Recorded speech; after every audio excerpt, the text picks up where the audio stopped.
지금 우리는 자본주의 역사상 가장 기이한 현장을 목격하고 있습니다. 경제학 교과서대로라면 중앙은행이 돈을 풀면 금리는 내려가야 합니다.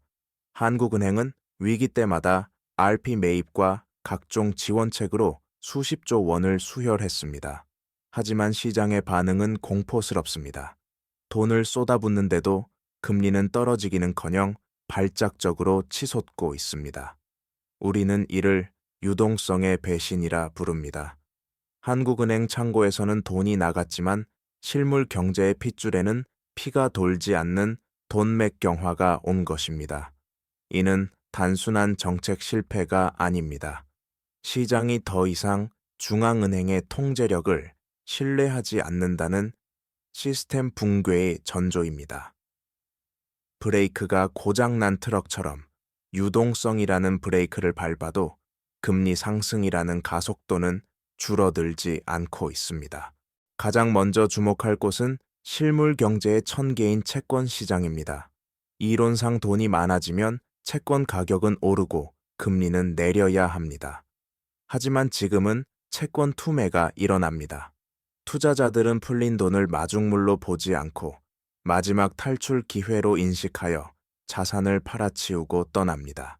여기에 구축 효과의 변종이 기름을 붓습니다.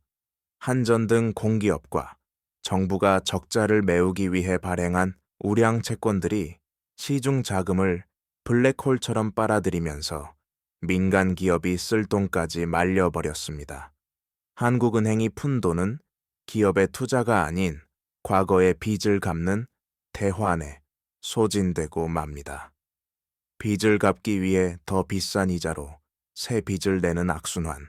이것이 현재 자금 시장의 적나라한 자화상입니다. 그렇다면 그 많은 돈은 어디로 갔을까요? 바로 은행의 금고와 단기 부동 자금에 갇혀 있습니다. 한국은행이 1조 원을 풀면 시중에 10조 원의 효과가 나타나야 할 통화 승수가 역대 최저치로 추락했습니다. 은행들은 부동산 PF 부실과 가계 부채라는 뇌관 때문에 극도의 공포를 느끼고 있습니다. 그래서 돈을 기업에 빌려주는 대신 혹시 모를 뱅크런에 대비해 현금을 쟁여두고 있습니다. 이를 신용경색이라 합니다. 은행이 돈줄을 죄면 신용등급이 낮은 곳부터 타격을 입고 가산금리는 폭등합니다.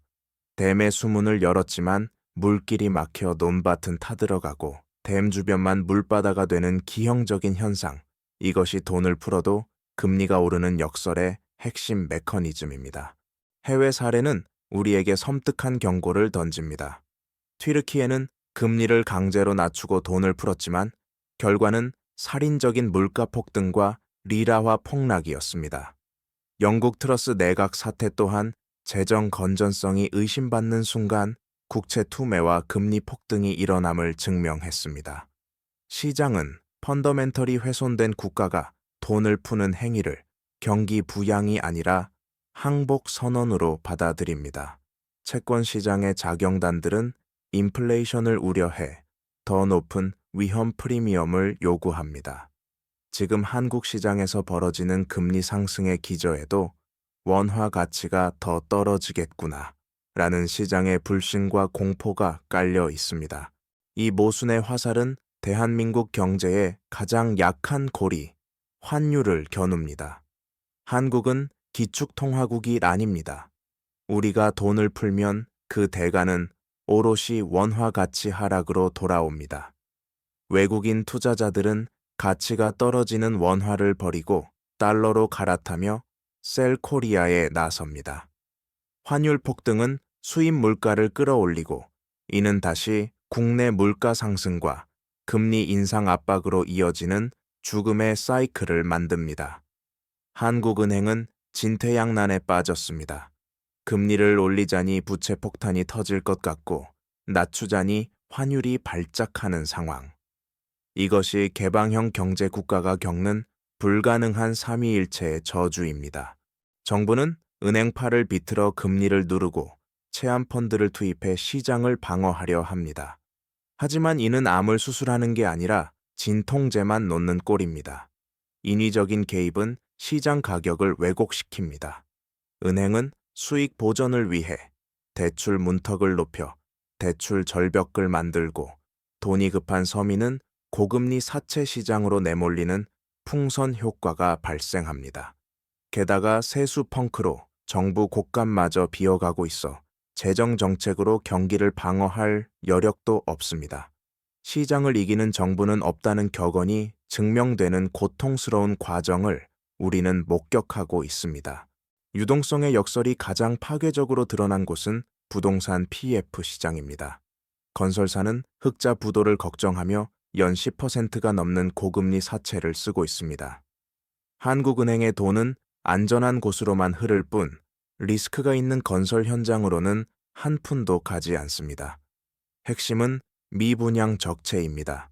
아파트가 팔려야 돈이 도는데 고금리로 매수 심리가 얼어붙어 분양 시장은 개점 휴업 상태입니다. 악성 미분양이 쌓이는 것은 건설사의 현금 흐름 사망 선고와 같습니다. 빚으로 쌓아 올린 모래성이 무너지는 것을 유동성 공급만으로는 결코 막을 수 없습니다. 이 거대한 난기류는 결국 개인의 가계부로 향합니다. 1900조 가계부채는 단순한 숫자가 아닙니다. 변동금리 비중이 높은 한국에서 시장금리 상승은 곧장 이자 폭탄이 됩니다. 월급 빼고 다 올랐다는 비명 속에 가처분 소득은 급감하고 있습니다. 내 월급은 그대로인데 이자가 수십만 원씩 더 나가면 당연히 지갑을 닫습니다. 소비 감소는 기업 매출 하락과 고용 축소로 이어지는 부채 디플레이션의 악순환을 부릅니다. 유동성을 풀어도 이미 빚에 눌린 가게는 소비할 여력이 없습니다. 이는 중산층 붕괴의 서막입니다. 우리가 바라는 V자 반등은 오지 않습니다. 대신 길고 지루한 L자형 침체가 기다리고 있습니다. 가장 우려되는 시나리오는 경기는 침체되는데 물가는 오르는 스태그플레이션의 고착화입니다. 한국은행이 돈을 풀면 물가에 기름을 붓고 긴축하면 경기 침체가 깊어지는 외통수입니다. 과거의 자산 증식 공식은 더 이상 통하지 않습니다. 성장의 과실이 사라진 시대, 우리는 줄어든 파이를 놓고 뺏고 뺏기는 제로섬 게임의 시대를 맞이했습니다. 저성장, 고물가, 고금리가 하나의 세트가 된 뉴노멀이 시작된 것입니다. 많은 이들이 미국 연준의 금리 인하만을 구세주처럼 기다리지만 이는 위험한 착각입니다. 미국의 금리 인하는 경기 침체의 신호일 수 있으며 이는 대미 수출 의존도가 높은 한국의 악재입니다. 반대로 미국이 고금리를 유지한다면 우리도 금리 역전차를 버티기 위해 고금리를 감내해야 합니다. 게다가 전 세계적으로 중금리 수준 자체가 높아졌습니다. 과거의 제로 금리 시대는 끝났고 앞으로는 4, 5% 금리가 표준인 시대를 준비해야 합니다. 저금리의 추억은 잊어야 생존할 수 있습니다. 한국은행이 공급한 유동성은 건강한 기업의 투자가 아니라 죽어가는 한계 기업의 연명치료에 쓰이고 있습니다. 기업 8곳 중 4곳이 이자도 못 갚는 상태지만 정부는 고용 안정을 명분으로 만기를 연장해 줍니다. 이들이 자금을 계속 빨아들이니 정작 돈이 필요한 건실한 스타트 기업이나 중소기업에는 돈이 돌지 않는 자원 배분에 왜곡이 발생합니다.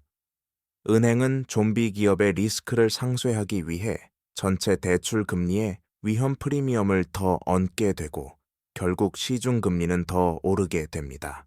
일본처럼 돈을 무제한으로 찍어도 되지 않나?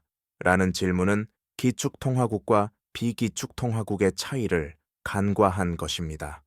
일본 국채는 자국민이 소화하고 엔화는 안전자산이지만 한국 원화는 위험자산입니다. 우리가 일본을 따라 했다가는 외국인 자본이 대거 이탈하여 제2의 외환위기를 맞게 됩니다. 우리는 싫어도 미국보다 혹은 경쟁국보다 일정 수준 이상의 금리 매력도를 유지해야만 자본 유출을 막을 수 있습니다.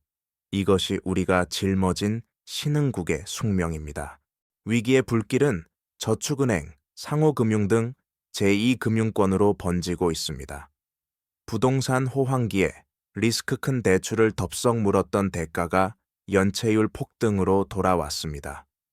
여기에 국내 금융사들이 투자한 해외 상업용 부동산의 가치 폭락까지 겹쳤습니다.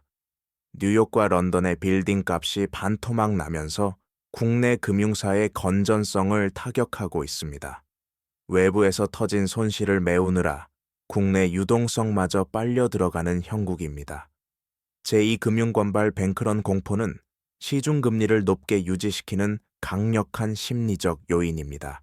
거시적으로 우리는 저물가 시대의 종말을 마주했습니다. 미중 패권 전쟁과 공급망 분절, 기후 위기 비용 등으로 생산 비용이 구조적으로 상승했습니다. 이를 비용 인상 인플레이션이라 합니다. 공급 측면의 병목 때문에 돈을 풀어도 물건값만 비싸질 뿐 경기는 살아나지 않습니다. 한국은행이 딜레마에 빠진 근본 원인이 여기 있습니다. 통제 불가능한 대외 변수들이 물가 바닥을 높여 놓았기에 우리는 고비용 사회를 받아들여야 합니다. 대한민국의 초고속 고령화와 인구 절벽은 경제 활력을 근본적으로 갉아먹습니다. 은퇴자는 소득이 없어 돈을 안 쓰고 청년은 줄어들고 빚에 짓눌려 있습니다. 사람이 없는데 돈만 푼다고 경제가 성장할까요? 천만의 말씀입니다. 생산할 사람도 소비할 사람도 없는 시장에 뿌려진 돈은 썩거나 탈출합니다. 인구 감소로 인한 잠재 성장률 추락은 원화 가치의 장기적 하락을 의미합니다. 외국인이 한국을 떠나는 근본 이유도 이것입니다. 경제 위기는 이제 숫자만의 문제가 아닙니다. 대외 의존도가 높은 한국에게 미중 갈등, 전쟁, 보호 무역주의 회기는 치명적입니다. 수출 길이 막히거나 공급망이 붕괴되면 한국은행의 어떤 정책도 무용지물입니다. 설마 전쟁이 나겠어? 라는 안이한 낙관론은 가장 위험합니다. 통제 불가능한 블랙스완이 언제든 날아올 수 있음을 전제하고 비상 계획을 세워야 합니다. 이제 개인은 어떻게 생존해야 할까요? 첫째, 현금이 최고의 투자처입니다. 자산 가격 하락기에는 현금을 쥐고 있는 것이 돈을 버는 것입니다. 무리하게 빚을 내어 투자하는 것이 아니라 빚을 줄여 현금 흐름을 플러스로 만드는 디레버리징이 제1원칙입니다. 떨어지는 칼날을 잡지 말고 시장의 거품이 완전히 꺼질 때까지 기다릴 줄 아는 인내심이 필요합니다. 둘째, 원화에만 올인하지 마십시오. 달러 자산을 일정 비율 보유하는 것은 수익이 아니라 내 자산의 구매력을 지키기 위한 보험입니다. 셋째, 근로소득의 가치를 재인식하십시오. 자산 시장이 얼어붙었을 때는 노동소득이 가장 확실한 자산입니다. 투잡, 엔잡을 통해서라도 현금 파이프라인을 늘려야 합니다. 재테크보다 본업의 경쟁력을 키워 버티는 힘을 길러야 할 때입니다. 정부는 돈을 풀어 위기를 덮으려는 유혹을 뿌리쳐야 합니다. 부실 기업과 과도한 빚을 낸 가게를 모두 구제하려다간 건전한 경제 주체까지 공멸합니다. 경쟁력 없는 기업은 정리하고 빚을 갚도록 유도하는 고통스러운 구조 조정, 즉 디톡스가 필요합니다. 썩은 살을 도려내지 않고는 새 살이 돋지 않습니다. 지금의 고통이 두려워 수술을 미루면 일본보다 더 깊고 어두운 장기 침체를 맞게 될 것입니다. 결국 왜 돈을 뿌려도 금리가 치솟는가에 대한 답은 명확합니다. 펀더멘털이 약화되었고 신뢰가 무너졌기 때문입니다. 유동성 파티는 끝났습니다. 이제 계산서를 치르고 진짜 실력을 증명해야 할 시간입니다. 정부나 금리 인하라는 요행을 바라지 말고 냉혹한 현실을 직시하여 각자 도생의 방주를 만들어야 합니다. 흐름을 읽는 자는 위기 속에서도 기회를 찾습니다. 천재기 고백조 부채의 무게와 환율의 경고를 잊지 마십시오. 깨어 있으십시오. 그리고 살아남으십시오.